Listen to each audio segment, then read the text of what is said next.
गांव की वो खामोश शामें अब भी वैसी ही थीं। हवा में मिट्टी की खुशबू, दूर मस्जिद की अजान और दरवाजे पर बैठी ज़ैनब हाथ में एक पुराना लिफाफा लिए। वही लिफाफा जिस पर मिट्टी की तह जम चुकी थी, मगर उसके दिल की उम्मीद अब भी साफ थी। आरिफ गया था शहर रोजगार की तलाश में। जाते वक्त उसने कहा था, ज़ैनब बस चंद महीने की बात है, मैं लौट कर आऊंगा, अगली ईद हम साथ मनाएंगे। उस दिन के बाद ज़ैनब ने हर ईद पर अपने घर को सजा दिया, घर के दरवाजे पर चोना लगाया और हर बार नए कपड़े निकाल कर रखे, मगर दरवाजा कभी नहीं खुला।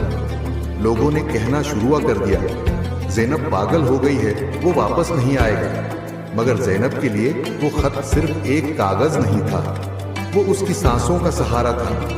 दिन महीनों में, महीने बरसों में बदल गए, बालों की काली लटू में चांदी उतर आई, मगर ज़ैनब हर शाम उसी चौकी पर बैठती, खत पढ़ती और कहती, आरिफ ने वादा किया है वो जरूर आएगा। एक दिन डाकिया आया, हाथ में एक लिफाफा जिस पर सिर्फ लिखा था ज़ैनब के नाम। ज़ैनब के हाथ कांप गए। उसने लिफाफा खोला, अंदर एक तस्वीर थी, आरिफ की पुरानी तस्वीर, मगर उसके पीछे एक तहरीर थी, ज़ैनब मैंने देर कर दी, मगर तुम मेरे दिल से कभी नहीं निकली।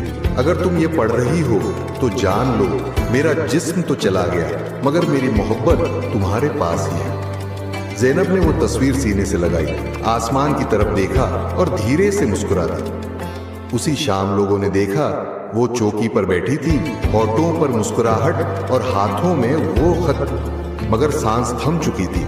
शायद आरिफ लौट आया था उस बार ख्वाबों में, हमेशा के लिए।